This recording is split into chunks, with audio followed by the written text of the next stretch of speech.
pada dasarnya pengertian OSI layer ini atau bahasan tentang OSI layer ini juga sudah disampaikan mungkin di mata kuliah yang lain, khususnya di jaringan komputer, tetapi oleh karena web itu masih ada hubungannya dengan jaringan komputer, maka saya harus sampaikan sambil Anda mengingat-ingat tentang apa itu OSI layer. Kalau kita lihat bahwa OSI layer ini merupakan kepanjangan dari Open System Interconnection. Di sini ada gambar ya, yang bisa kita lihat bahwa OSI layer ini terdiri dari beberapa lapisan, di mana lapisan ini nanti akan dilewati oleh paket data. Apa itu paket data? Ya, Anda mungkin sudah pernah mendengar atau sering kita dengar paket data gitu ya. Nanti kesananya mungkin kuota gitu ya. Beli kuota, beli paket data. Nah, itu adalah semacam informasi yang bisa kita ambil ataupun bisa kita pakai pada saat kita menghubungkan dua perangkat. Nah, dalam OSI layer ini nanti proses transmisi akan dilalui dengan menggunakan beberapa jalur gitu ya, atau di sini disebutnya nanti mungkin channel ataupun ya lebih bagusnya sih layer gitu ya. Nah, tapi karena dalam satu layer ini nanti terdiri dari beberapa perangkat, maka layer ini akan terpisah nantinya. Kita lihat di sini ada upper layer dan lower layer. Nah, secara kasat mata itu kita tidak bisa melihat begitu ya, paket data itu seperti apa. Tetapi berdasarkan logika ya, bahwa atau Anda juga pernah belajar terkait bahwa komputer itu cara kerjanya bagaimana. Ya, bahwa komputer itu bekerja pada dasarnya menggunakan bit gitu. Bit dihasilkan oleh arus listrik yang mengalir di dalam komputer begitu ya. Nah, kalau ada listrik berarti bitnya 1, kalau tidak ada berarti bitnya 0 gitu. Nah, maka paket data ini isinya adalah kode digit begitu, 0 atau 1. Makanya nanti ada semacam konversi bilangan, konversi huruf, karakter, dan lain-lain. Itu sudah dipelajari di mata kuliah pengantar sistem digital. Nah, di sini kita implementasikan gitu ya, cara kerja paket data itu melalui suatu jalur atau suatu layer yang dinamakan OSI layer. Nah, OSI layer ini tadi terdiri dari 7 lapisan. Pertama, kita bisa lihat terbagi 2 ya, upper dan lower, tapi kita juga bisa anggap bahwa posisinya itu mau yang di atas dulu atau yang di bawah dulu, karena nanti ada transmitter dan receiver, jadi pengirim dan penerima, sehingga upper dan layernya itu nanti terbalik gitu ya.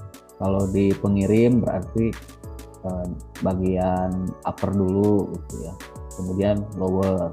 Nah, kalau di penerima maka masuknya di lower dulu nanti ke upper. Nah, kita mulai dari upper dulu gitu ya, karena yang paling atas dulu ada namanya application. Nah, kalau kita lihat bahwa application ini terdapat atau berada pada sisi aplikasi. Nah, di sini kita akan membuat aplikasi itu menggunakan pemrograman bahasa-bahasa yang akan digunakan untuk teknologi web begitu. Jadi nanti aplikasinya berbasis web. Bahasa yang dipakai ya semacam HTML, CSS, lalu yang lainnya PHP, JavaScript, dan yang lain. Nah, jadi nanti aplikasinya berupa aplikasi web ya, sering kita sebut mungkin sistem informasi berbasis web gitu ya, atau sistem-sistem yang lain ya, yang mana cara kerjanya kita gunakan melalui web gitu. Nah, application ini dia akan masuk di jalurnya HTTP. HTTP mungkin masih ingat ya, Hypertext Transfer Protocol. Jadi di aplikasi itu kita akan buat kode program ya. Makanya nanti muncul istilah hypertext. Nah, hypertext ini berupa kode program atau istilahnya coding atau apalah istilahnya ya. Nah, itu adalah hypertext. Kenapa disebut hypertext? Karena tidak hanya sebatas teks biasa yang kita pahami atau kita bisa baca. Di sini isinya program. Kalau program itu kan yang bisa membaca programmer dan nantinya akan dieksekusi ke komputer.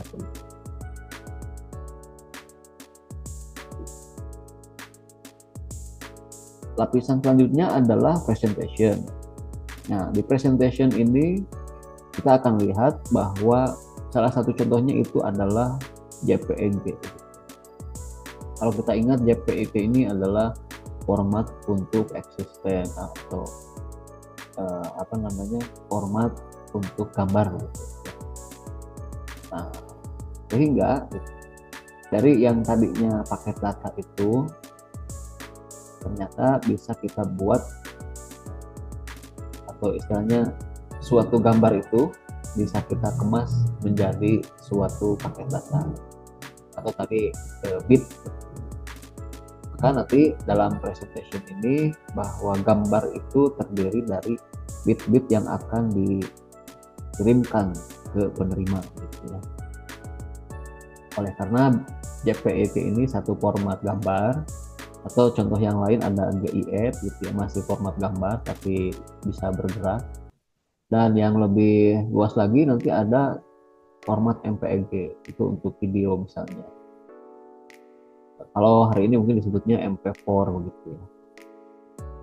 Jadi dalam presentation itu datanya itu berupa apa gitu ya. Apakah gambar gitu, ini kan contohnya gambar. Atau suara, kalau suara berarti nanti ekstensinya MP3 misalnya. Atau tadi bisa video gitu ya, gambar, suara, atau video. Itu ada di dalam lapisan presentation. Jadi untuk menentukan suatu data itu bisa dikirimkan, maka nanti itu berada di lapisan presentation. Akan terlihat gitu ya. Tadi kalau dari sisi coding ya adanya di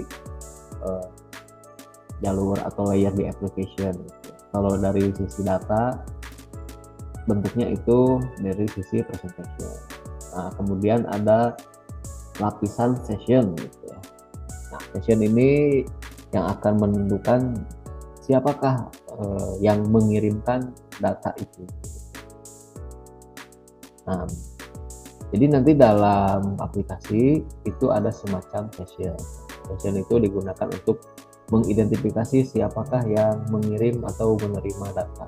Itu kan ada identitasnya. Contohnya saya akan mengirimkan SMS atau WA atau apapun gitu ya, ke teman. Nah, nanti kan teman itu akan melihat yang mengirim itu siapa. Artinya session itu akan dibuat dari sisi user yang akan mengirimkan. Maka dibuatlah session. Dari session itu nanti akan bisa diidentifikasi, bisa diketahui gitu ya, bahwa yang mengirim itu adalah misal user A gitu. User A mengirimkan foto hasil jepretan pada acara tertentu. Nah, itu kan sudah bisa diketahui gitu ya. Jadi dalam sisi atau dalam layer bagian upper ini, bagian atas ini terdiri dari 3 ya, application, presentation, dan session. Selanjutnya bagian lower layer begitu. Di situ ada 4, ada transport, ada network, ada data link, dan physical. Kita lanjut ke lapisan transport. Kalau kita lihat transport ini berkaitan dengan TCP, UDP, SPX, atau yang lainnya. Nah, kalau TCP ini nanti berkaitan dengan ya, pengalamatan IP-nya misalnya ya. Nanti ada alamatnya. Kan data itu atau paket itu akan dikirim sesuai dengan alamat. Makanya nanti ada transportnya. Hari ini kita sering beli beli barang di e-commerce gitu ya, nanti akan dikirim melalui apa ya, ada pengirim atau jasa pengiriman gitu, melalui transportasi apa, ada pakai Gojek misalkan ya, ada pakai JNE, JNT, itu media-media untuk transport gitu, macam-macam.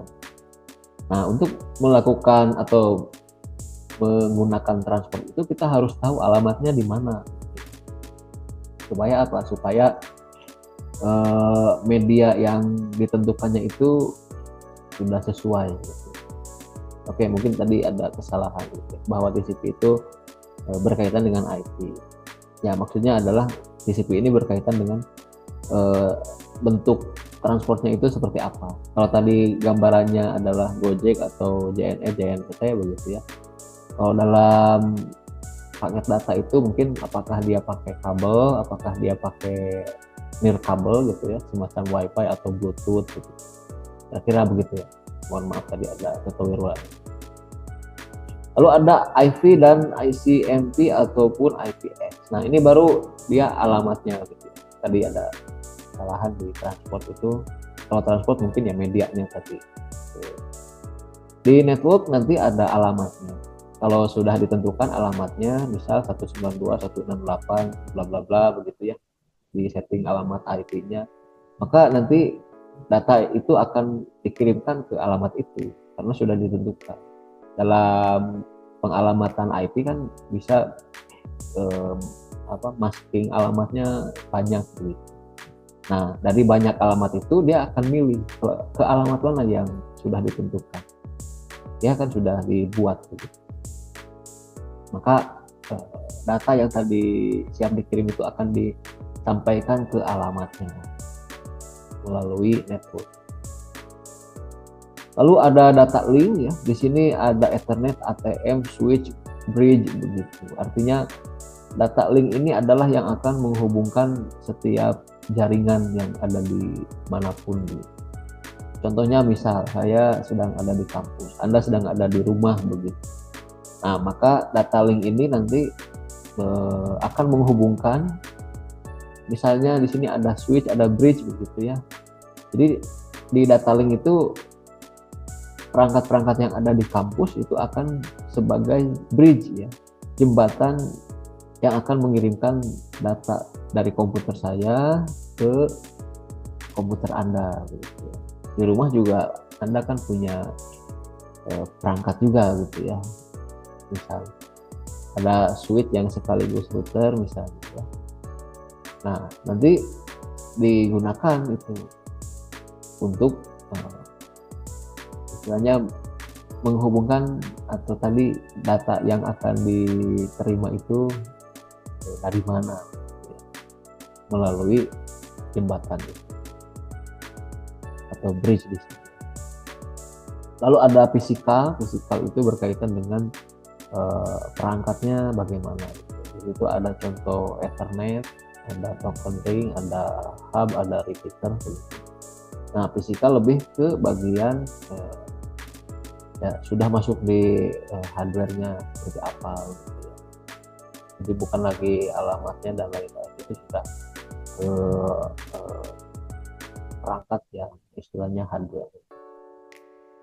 Jadi di dalam OSI layer ini Anda sudah bisa melihat bahwa suatu data yang akan dikirim melalui web itu akan masuk ke dalam OSI layer ini, dari mulai application sampai di physical.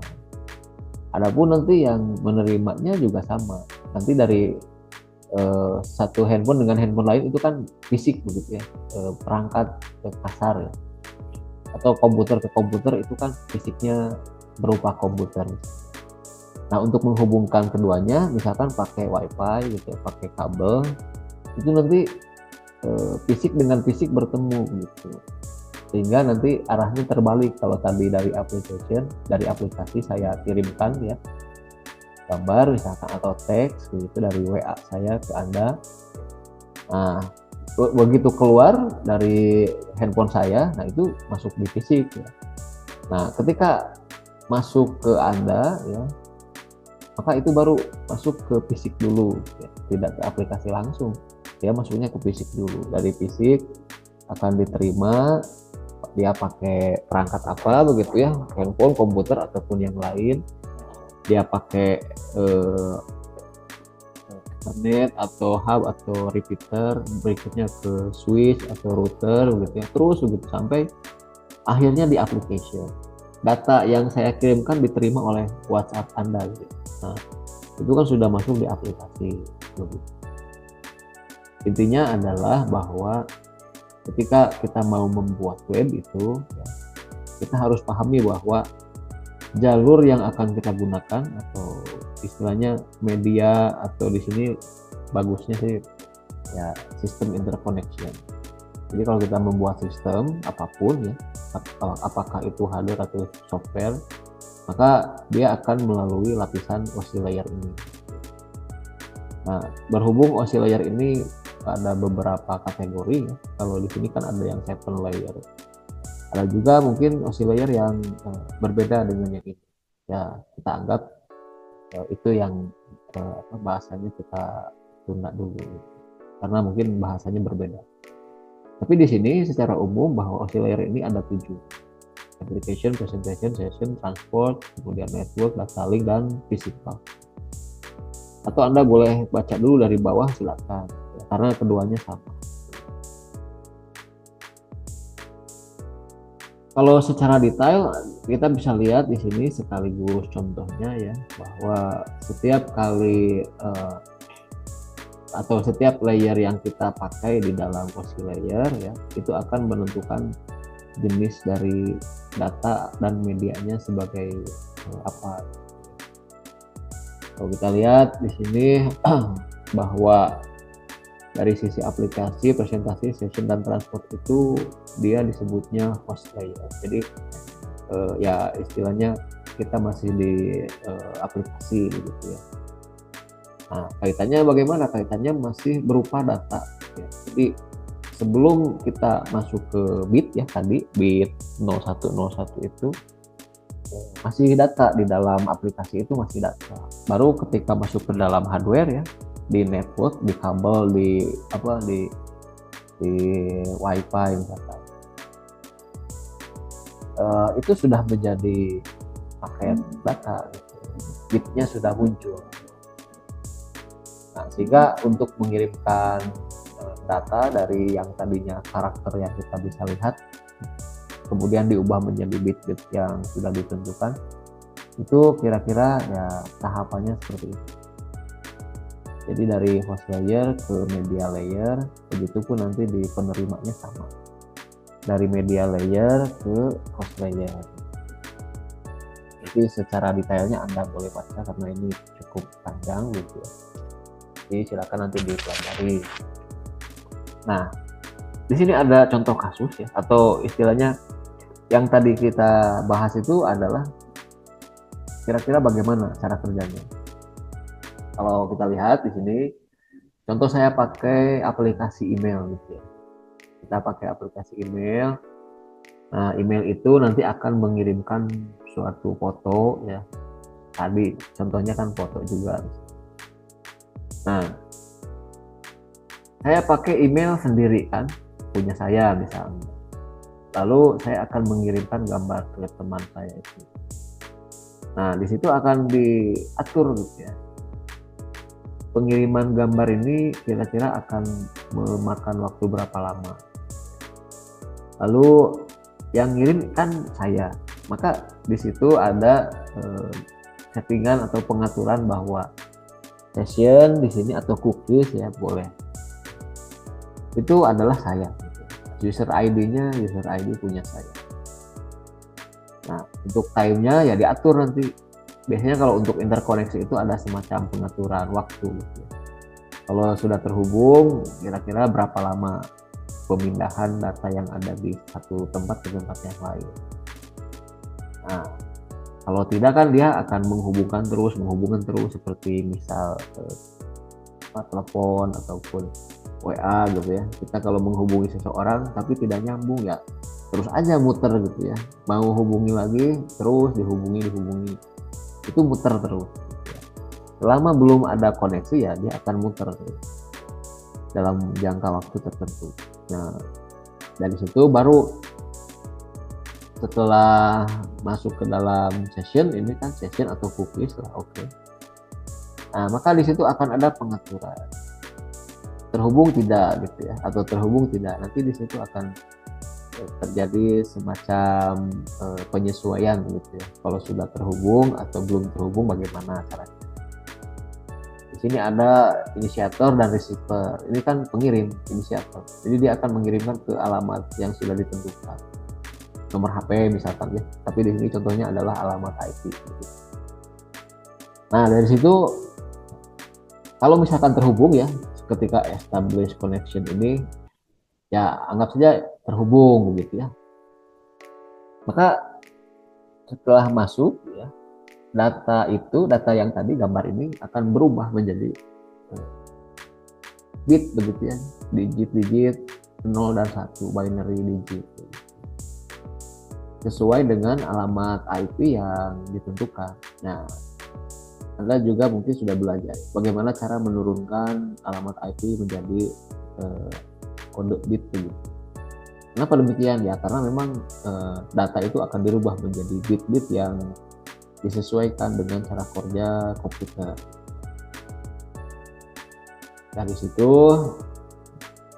ya mungkin sebelum masuk ke alamat IP sebenarnya ada beberapa proses lagi berkaitan dengan protokol, kemudian dari sisi keamanan begitu ya, kan data itu harus aman ya dari semacam gangguan apakah virus ataupun yang lain.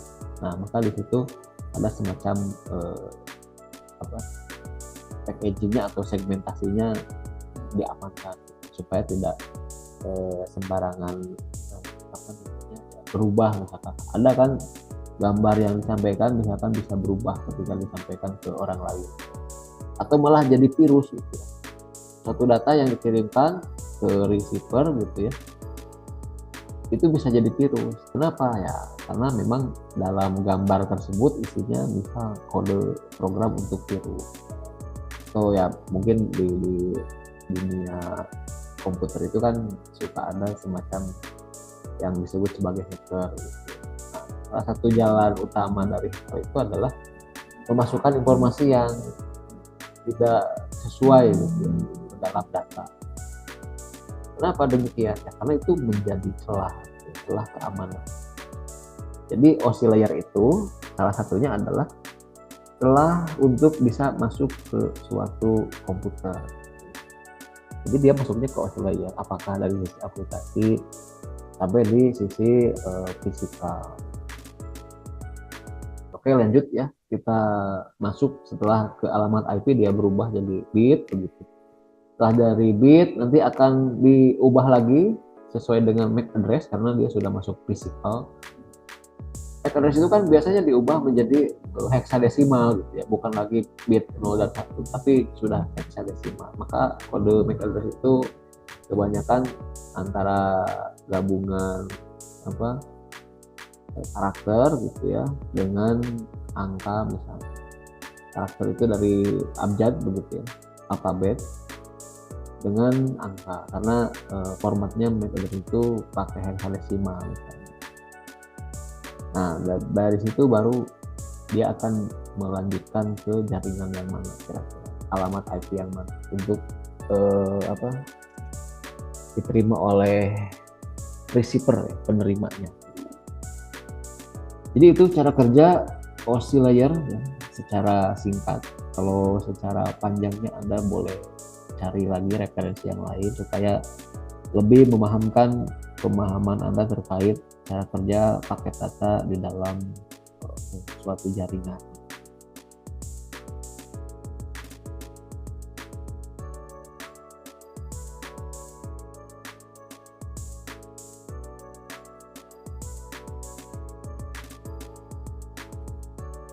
Berikutnya ada protokol internet. Ya. Di sini kaitan antara OSI layer dengan protokol ini sangat erat sekali, dikarenakan kita lihat bahwa protokol ini merupakan suatu standar ya untuk mengatur komunikasi di dalam jaringan komputer. Jadi kenapa dua komputer itu atau dua perangkat itu bisa saling terhubung? Nah, dikarenakan ada suatu media, biasanya ya software gitu ya atau hardware begitu, yang mana nanti untuk mengatur komunikasi dari dua perangkat. Nah, medianya dari mana? Medianya melalui yang tadi oscillator gitu ya, dari sisi aplikasi maupun dari sisi fisik hardware-nya gitu. Nah, kemudian internet ini, kalau kita lihat bahwa internet itu merupakan kumpulan berbagai jaringan komputer gitu ya, yang saling terkoneksi, yang mencakup seluruh dunia. Artinya bahwa komputer kita hari ini, contoh punya saya misalkan di sini, itu kalau kita hubungkan dengan jaringan ya, yang ada di rumah, itu bisa saja terkoneksi dengan jaringan yang ada di belahan bumi yang lain gitu ya. Amerika, Eropa gitu ya. Nah, kenapa demikian? Ya, coba saja misalnya kita akses Google. Artinya kita akan menghubungkan komputer saya dengan server dari Google. Karena Google itu kan disimpan di servernya sendiri. Nah, dengan demikian bahwa ketika saya mau mengakses halaman Google, itu kita atau saya itu masuk ke jaringan internet gitu ya, karena perlu internet. Nah, dari situ akan masuk ke dalam protokol yang telah ditentukan. Nah, banyak sekali protokol yang bisa dipakai gitu ya, atau menjadi standar dalam komunikasi, dan mungkin banyak sekali gitu ya, ribuan atau mungkin ratusan ribu, cuma kita tidak tahu gitu ya. Karena kebanyakan yang kita pakai kalau di dalam web itu hanya beberapa saja. Contoh di sini kita pakai Hypertext Transfer Protocol. Artinya protokol untuk mentransfer data hypertext gitu ya. Ya, semacam kode program HTML gitu. Maka dia hanya bisa dipakai melalui jaringan atau protokol 80 gitu ya. Kesananya ya terserah gitu ya. Di sini serinya 8080, 8081 sampai berapa itu ya, intinya standarnya 80 gitu ya. Bahkan mungkin ada settingan yang 8000 gitu ya, 8000 misalnya. Itu sudah distandarkan gitu. Pak, bagaimana dengan protokol yang lain? Misalnya ya kalau di Python nanti beda-beda gitu ya. Biasanya diawali dengan angka 5 gitu ya. Ada beberapa gitu ya. Tapi ya kalau standar itu mengikuti 80 gitu ya untuk Hypertext Transfer Protocol. Jadi untuk protokol untuk halaman web gitu ya, yang utamanya itu adalah protokol 80 atau istilahnya port begitu ya, port 80. Nah, kemudian port yang lain gitu ya, protokol yang lain ada istilah file transfer protocol, kodenya 21 gitu ya. Artinya bahwa kalau kita mau memindahkan data, mengcopy data gitu ya dari komputer satu ke komputer lain, kalau melalui HTTP agak susah gitu ya. Nah, ada protokol 21. Nah, file yang kita punya itu bisa di-copy melalui apa? Melalui suatu aplikasi. Aplikasinya apa? Bebas gitu ya. Yang penting di sana fungsinya untuk mentransfer file gitu ya. Nah, protokolnya yang dipakai adalah 21. Jadi kita tinggal memindahkan saja file yang ada di komputer kita ke komputer yang lain gitu, di dalam jaringan komputer. Berikutnya ada protokol untuk basis data. Ada MySQL misalkan ya, Postgre misalkan. Itu protokolnya distandarkan. Contohnya misal untuk MySQL 3306 ya. Lalu untuk Postgre 5432, macam-macam gitu ya. Karena itu sudah disesuaikan dengan, kalau di sini mungkin perusahaannya begitu ya. Atau standarnya sudah ditetapkan. Karena perusahaan pun itu biasanya ada semacam merek dagang gitu ya. Dan merek dagang itu harus distandarkan. Supaya apa? Ya, supaya nanti bisa dipakai oleh berbagai lapisan masyarakat begitu ya, sehingga distandarkan. Nah, lalu kita lihat di sini ada contoh yang lainnya gitu ya. Jadi di dalam internet itu berdasarkan OSI layer pun ya, ini ada beberapa contoh. Contoh di application layer misalkan. Itu portalnya banyak atau protokolnya banyak gitu ya. Ada BGP, DHCP, DNS, FTP dan lain-lain. Itu dari sisi aplikasi. Lalu dari transport ya tadi ada TCP, UDP, DCCP sampai yang lainnya banyak begitu ya. Ternyata ya bukan hanya satu atau dua gitu, tetapi banyak sekali protokol yang bisa kita pakai supaya kita bisa berhubungan antara dua perangkat komputer. Dari sisi internet layer ada IP yang tadi disampaikan, ada ICMP, ada ICMP versi 6 sampai di banyak gitu ya. Kalau kita klik ini di Anda nanti cari saja di misalnya di Wikipedia gitu. Karena saya juga ngambilnya dari situ. Lalu ada link layer, ada ARP, NDV, OSPF, banyak gitu ya. Nah, ini MAC address pun di situ ada di link layer. Maka dalam hal ini alasan untuk mempelajari OSI layer di dalam pemrograman web adalah kita akan tahu begitu ya bahwa data itu larinya melalui lapisan yang mana. Jadi membuat aplikasi itu bukan hanya sekedar ngoding gitu ya. Anda harus memahami supaya nanti aplikasi yang kita pakai itu untuk apa. Maka kita bisa memanfaatkan layer-layer ini supaya bisa menyesuaikan. Bagaimana caranya bisa mengirimkan data dalam jumlah besar gitu ya, dalam aplikasi yang kecil, bisa saja gitu ya. Anda pilih protokolnya yang mana. Nah, maka dari itu aplikasinya bisa jadi bagus gitu ya, bukan hanya sekedar input, ada output sudah gitu ya. Tidak, tapi ya, di situ ada semacam pemrosesan dari mana? Dari setiap layer yang ada di OSI layer itu. Oke, gitu ya. Itu alasan kita mempelajari OSI layer di dalam pemrograman web. Selanjutnya, nah kita mulai masuk ke Hypertext Transfer Protocol. Kalau kita lihat, HTTP ini adalah standar komunikasi untuk mengatur permintaan ya atau request dan respons atau balasan begitu ya, permintaan dan balasan. Di mana ini terjadi antara browser ya atau aplikasi untuk macam browsing di komputer pengguna akhir. Dengan apa? Dengan server web. Oke, dengan komputer yang lain boleh gitu ya. Karena server pun itu juga sama komputer. Pak, ternyata ada server yang bentuknya seperti hard disk ya. Memang cara kerjanya sama-sama saja gitu ya, seperti komputer. Cuma mungkin bentuk perangkatnya berbeda. Nah, jadi dalam HTTP ini nanti kita gunakan protokol tadi 80 ya. Itu untuk mentransfer kode-kode hypertext.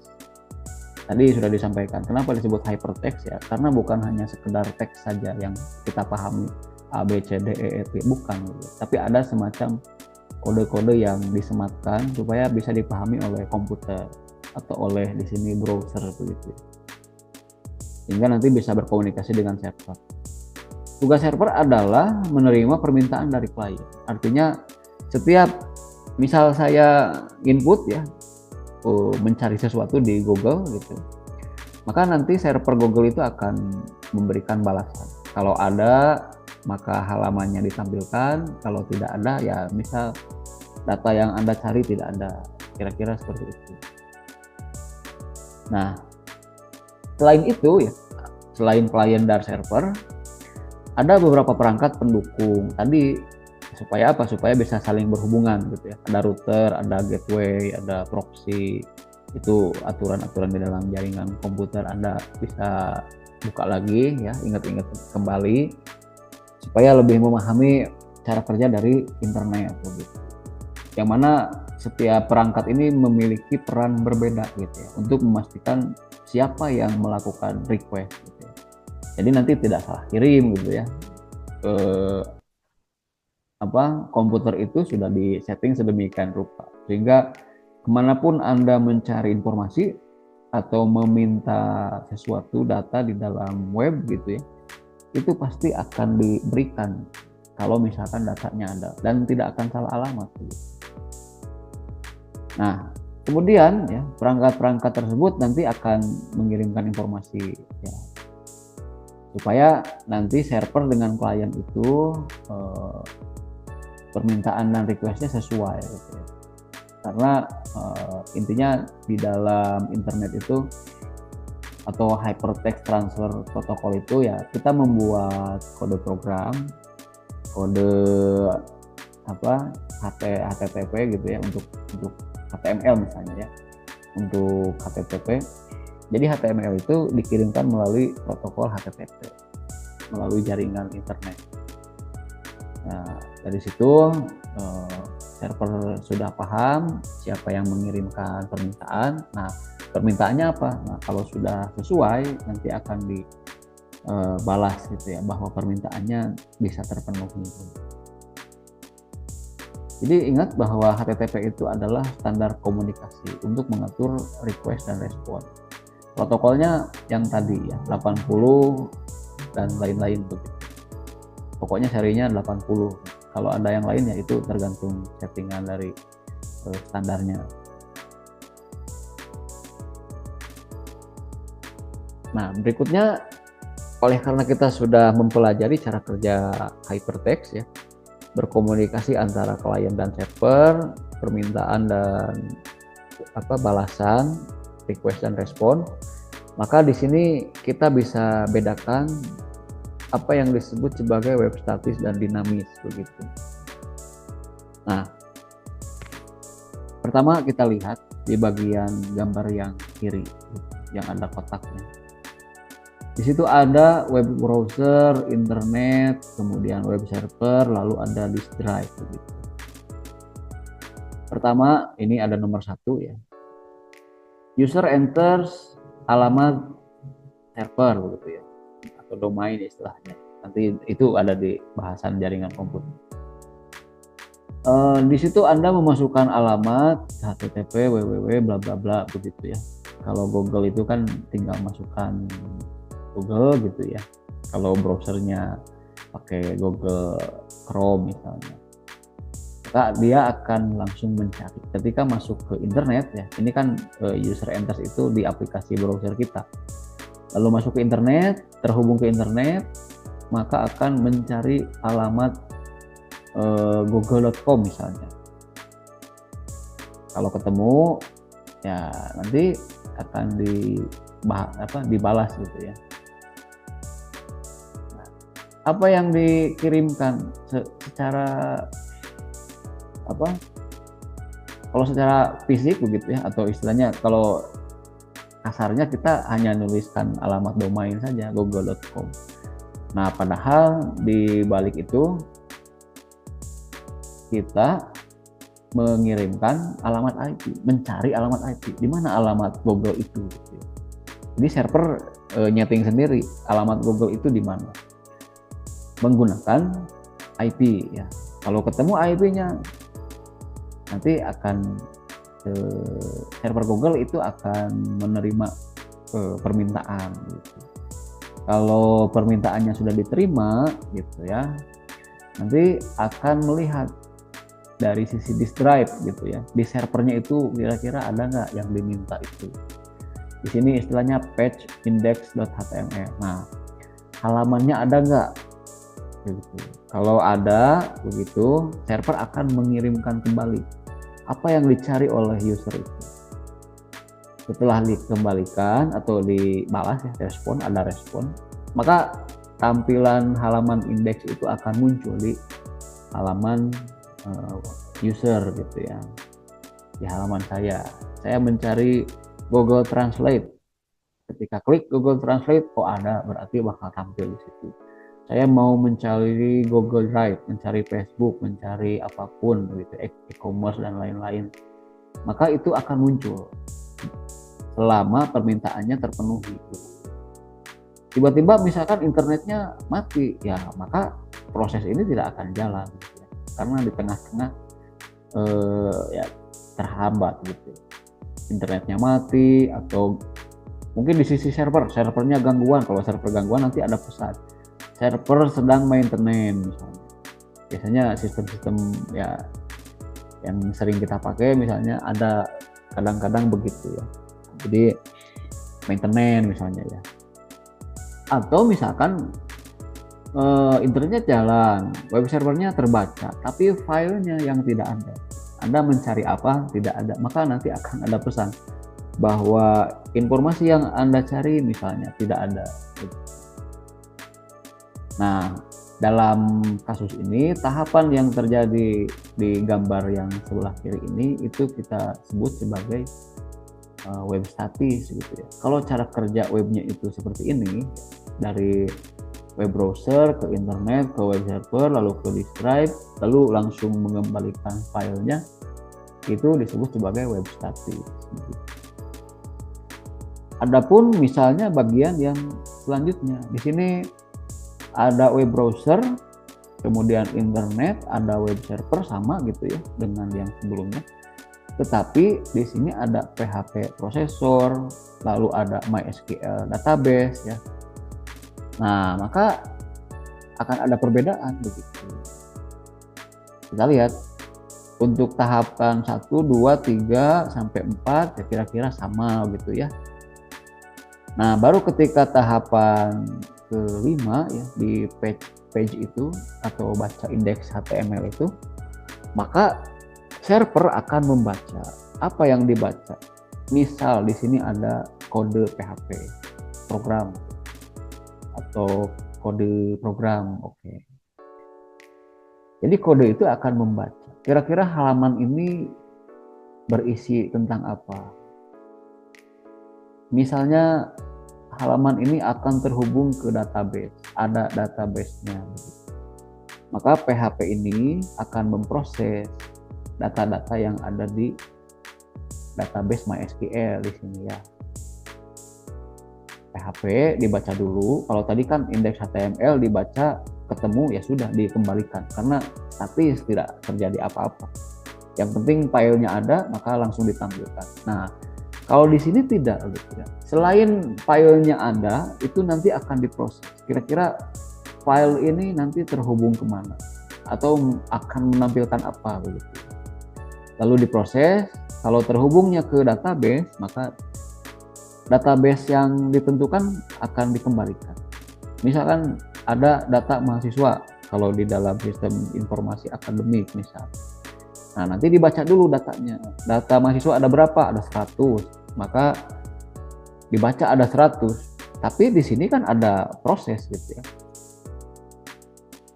Misal menampilkan datanya hanya 10 orang, maka nanti data yang tampil itu hanya 10 orang, padahal yang dibaca 100 begitu ya, tapi ditampilkannya 10. Nah, lalu return kembali page-nya, maka tampil di halaman user ya. Tampil kalau tadi kasusnya ya daftar mahasiswa 10 orang misalnya. Nah, padahal prosesnya dibaca semuanya 100 orang gitu ya. Tapi yang dikembalikan hanya 10 ya karena memang dia tergantung PHP-nya, dia hanya menampilkan 10 orang saja. Kalau mau mencari 100 bagaimana? Nanti disetting lagi oleh PHP ini, diproses lagi. Tampilkan pilihan 50 mahasiswa, kemudian 100 mahasiswa, baru tampil semuanya. Nah, kalau misal halaman webnya ada tahapan-tahapan seperti itu, maka disebutlah web yang dinamis. Sudah bisa membedakan ya antara web statis dan dinamis. Jadi ada sedikit perbedaan dari sisi proses ketika sampai di server. Ya, mudah-mudahan bisa dipahami dengan baik begitu ya. Anda lihat di sini perbedaan web statis dan dinamis. Jadi kalau web statis itu halaman webnya hanya berisi informasi saja di situ. Tidak ada proses perubahan atau istilahnya updating begitu ya. Atau malah misal bisa dihapus misalnya. Nah, kalau Anda mau menghapus file ini, Anda harus buka servernya. Masuk ke server, hapus filenya baru hilang gitu ya. Tapi kalau Anda masuk misalkan seperti aplikasi sosial media begitu ya, e-commerce, Anda bisa menambah, menghapus, mengubah itu dalam halaman itu sendiri begitu. tanpa harus Anda mencari-cari servernya itu di mana gitu, filenya itu yang mana, enggak. Anda hanya tinggal masuk ke aplikasi, Anda mau menambahkan apapun, mau mengubah apapun, mau menghapus apapun, itu bisa di situ karena webnya dinamis. Sehingga kita sudah bisa tahu mana ciri-ciri web statis, mana ciri-ciri web dinamis. Mudah ya. Nah, kita lihat ini contohnya, misal web statis itu adalah pertama konten bawaannya sama gitu ya, halamannya sama, artinya tidak ada perubahan apapun kecuali diubah di servernya. Lalu yang digunakan biasanya hanya HTML ditambah CSS untuk tampilannya. Lalu dia hanya mengirimkan respon yang persis gitu ya, seperti permintaannya. Kalau bacanya indeks HTML ya udah aja itu gitu ya. Nggak ada lagi terhubung ke ke database misalnya, enggak gitu ya. Lalu konten diubah ketika diterbitkan atau diperbarui dengan cara mengirim ke server. Jadi kalau mau mengganti tampilan, ya file yang di servernya itu harus diganti begitu. Itu web statis ya. Lalu di sini fleksibilitas adalah keuntungan utama. Kalau tampilan webnya fleksibel ya berarti itu lebih untung katanya dari sisi web statis. Beda dengan yang web dinamis. Kalau web dinamis pasti fleksibel begitu. Karena apa? Karena dia bisa berubah-berubah gitu ya. Mau ditampilkan, mau dihilangkan itu bisa. Contohnya di sini konten yang dihasilkan dari web dinamis itu sangat cepat begitu ya, dan teratur.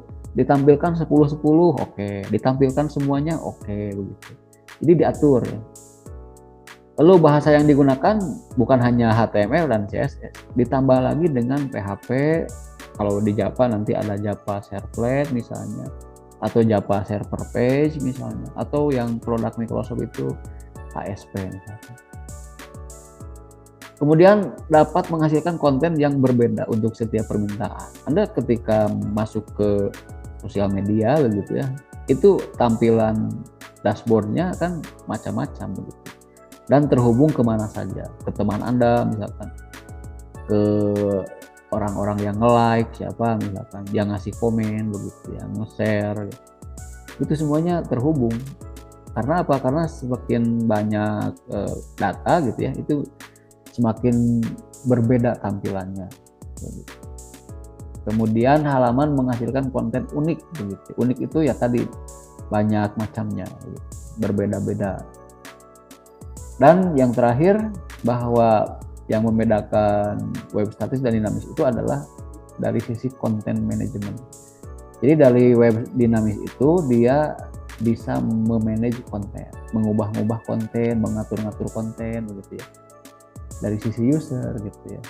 Kalau admin ya sudah tentu begitu ya. Tapi user pun dia bisa mengubah-ubah apa yang diperlukan. Oh ini tidak perlu, hapus. Oh ini perlu, tambah misalkan. Oh ini ada yang salah, ubah begitu. Itu keunggulan dari web yang dinamis. Kira-kira itu perbedaan web statis dan dinamis begitu ya.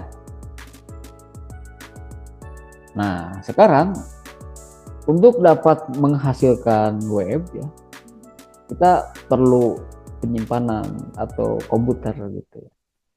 Bagaimana misalnya kalau kita hanya punya komputer sendiri, ya bisa-bisa saja.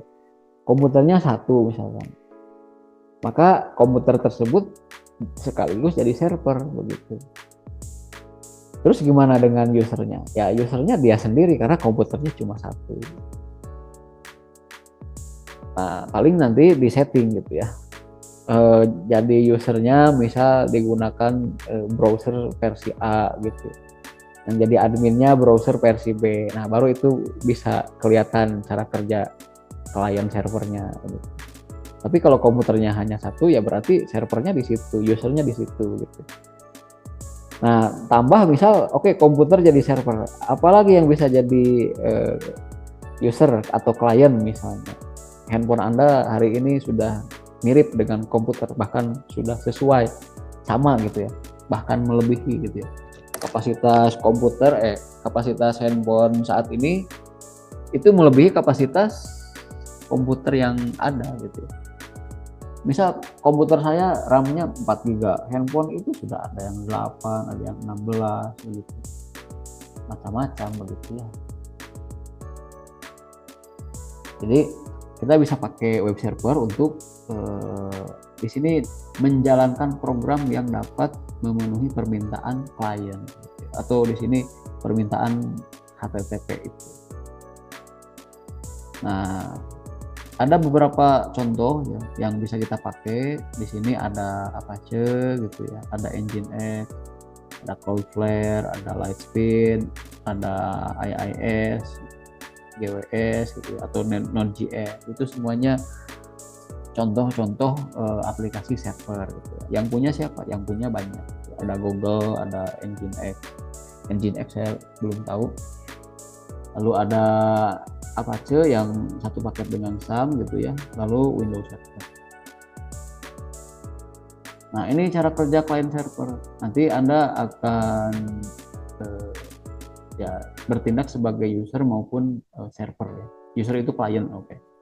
Klien di sini meminta sesuatu, lalu di sini ada server yang isinya aplikasi web yang kita buat gitu ya. Server adalah penyedia layanan. Klien adalah yang mengakses informasi. Jadi kita dua hal ini menjadi hal yang utama di dalam aplikasi web begitu ya. Dan Anda sekaligus bisa menjadi klien ataupun server. Yang terakhir ini bahwa klien dan server itu kita harus tentukan gitu ya, karena nanti untuk layanan kepada user. Contohnya di sini misalkan ya, nanti kita akan buat aplikasi atau sistem begitu ya. Anda mau bikin sistem apa? Contoh saya mau membuat sistem informasi akademik ya, berarti nanti kan minimal penggunanya harus ditentukan. Ada berapa? 100 orang misalkan. Nanti mahasiswa itu kan banyak, bahkan ada yang puluhan ribu, kalau universitas yang besar puluhan ribu misalkan. Maka servernya harus semakin besar kapasitasnya. Jangan server yang RAM-nya 4 GB gitu ya, harddisknya cuma berapa? 100. Nah, maka Anda harus tentukan itu sehingga sesuai gitu ya. Nah, di dalam server itu nanti tersimpan file-file kode program yang dibuat oleh HTML, CSS, JavaScript, dan lain-lain. Nah, itu yang akan kita pelajari di pemrograman web. Nah, sampai saat ini mungkin pengantar untuk pemrograman web itu adalah konsep dulu begitu ya, belum masuk ke program. Nah, pertemuan selanjutnya kita akan masuk ke kode program. Jadi tetap semangat ya, mudah-mudahan Anda bisa mengikuti perkuliahan dengan baik dan bisa ya minimal Anda bisa membuat aplikasi sistem buatan sendiri. Itu saja dari saya, terima kasih. Assalamualaikum warahmatullahi wabarakatuh.